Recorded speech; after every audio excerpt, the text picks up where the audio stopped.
Well, stocks are climbing with investors preparing for a fresh wave of big tech earnings highlighted by Tesla later today. The EV maker will set the bar for more mega cap stocks this week, though some suspect the momentum might be fading. For more on earnings and the best ways to be positioned, let's welcome in Phil Blancato, Chief Market Strategist at Osaic and Chief Executive Officer at Ladenburg Asset Management. Thanks so much for being here. So we were just talking about Tesla, but more broadly, of course, we saw the slump in the so-called Magnificent Seven or Five or Two, or however you count them these days. Big cap tech got hit.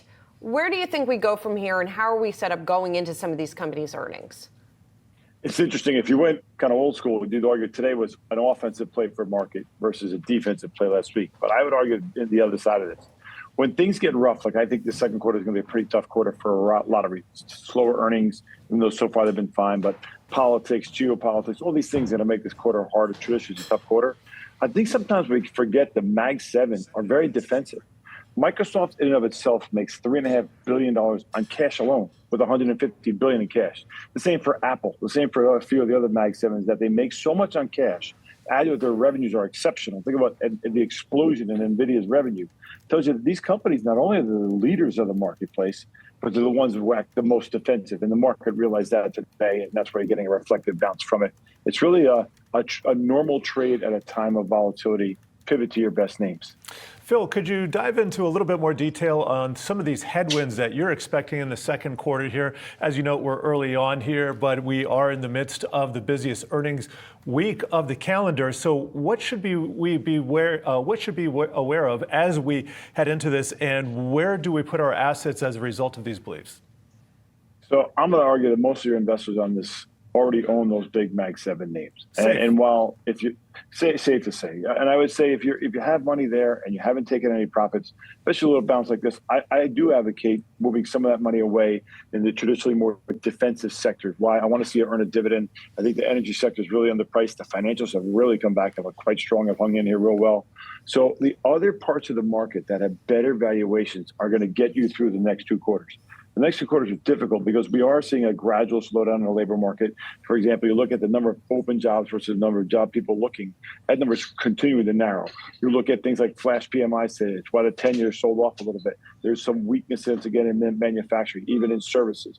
You're starting to see this concern around earnings. Every company going to meet expectations. If they do, it's still only 3%. So when you look at the value of stocks, that price divided by how much they're earning, it's still too expensive. We're 3 to 4 points above historical averages. So you got to have a lot of believability when you're going into traditionally very difficult months in the market. April's usually the best month. This year was the worst, followed by the months to come. Remember, August and September are really challenging months.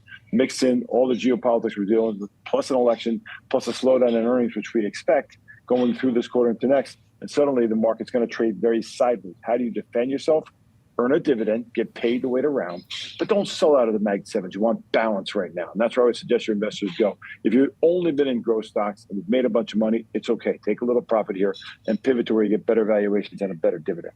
It's interesting, Bill, you haven't talked that much about rates and where rates are going. Is this sort of a rate agnostic view in terms of when we're going to get cuts, how many cuts we're going to get, et cetera? So I'm going to camp that there's only 1 cut this year. If not, it's probably 0. But I'm going to be a bit provocative for you. What I want your folks to do is, I actually think a balanced portfolio is the winner this year. And the reason why I do expect a rally in bonds when we get this expectation of the Fed is just finally going to get around to it, whether it's 1 cut or no cuts, but at least talking about it. That 4th quarter of the year is going to be a gigantic quarter for the bond market like last year. I jokingly call this the Yogi Bear market. It's deja vu all over again. A good first couple of months, a very difficult summer, a rally at the end of the year, especially in the bond market, because remember, the yield's cooling off a bit as inflation eventually cools off. It's not quite there yet. We still got a little bit of ways to go. You'll get a significant rally in the bond market. So I would tell your investors, don't be afraid to go buy bonds here. And I would tell you to put 25% on the short end of the curve, 50 in the belly of the curve in the middle, and 25% long. And as we go through the year, start to shift to the long end of the curve, go out 10 years or plus in bonds. Why? Because not only do you get tremendous price appreciation, but you still get a pretty wonderful yield. There's a great opportunity in the bond market besides being balanced in your equity portfolio. Phil, we got time for one more. Just want to stick with the Fed here for a second. What if the inflation data starts ticking to the upside? And we've seen some of the 3 months, some of the 6 month, and even the yearly comps now inflect to the upside, including Supercore X Housing. Just wondering, what are the odds here that we don't even discuss a rate cut potentially a month, 2 months from now, but we're thinking about rate raises because of that inflation data? Is that on your radar at all? It is, but that's exactly, I want to describe it as 25, 50, 25, or even 50, 25, 25, meaning where you place your bet. You don't need to go too far and take risk yet. But let's not forget, if you're earning 4 to 5%, depending on where you make your bond bet, you're going to make up for any hurt you get in rising rates. Remember, as rates go down, your prices go up. But as rates go up, your prices go down. So my point is, even if rates go up a bit, because you're right, we don't get there, we got to go another quarter point higher, I don't think you're going to feel it really significantly. Look at this year. The Barclays Ag is only down about 2%, 2.5% on the year. And yet we've had a move from, call it 3.75 to 4% really since the end of the year and from December forward. So we've already felt a significant move higher in rates. It really hasn't had a big impact on prices. Why? Because you're getting that wonderful yield. So to your point, it could happen. We're not there yet. But eventually the Fed is going to get there. Why? Because they're overweighted the credit card debt. You're overweighting the auto loans, what's happening in the housing market, and most importantly, corporate earnings will suffer once you have this debt wall, this number of corporate bonds that are going to start to mature this year and into next year, mature at a higher rate. That'll put pressure on earnings. That puts pressure on the labor market. Eventually, the Fed's going to get their way. You're going to see consumers get tired of spending more. Corporations get tired of having to pay up more, and they're going to protect earnings. And how they do that is they cut expenses by laying people off. So eventually, the Fed will get their way. It's just taking longer than we expected. That's why I think you'll talk about it in November. Maybe get a first cut.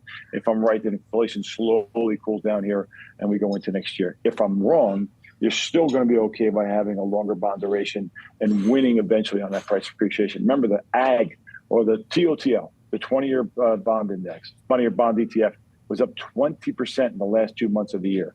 I really like that trade if you're willing to take a little risk on interest rates here. Phil, lots of stuff to chew on. Really appreciate it. Thank you. Thank you.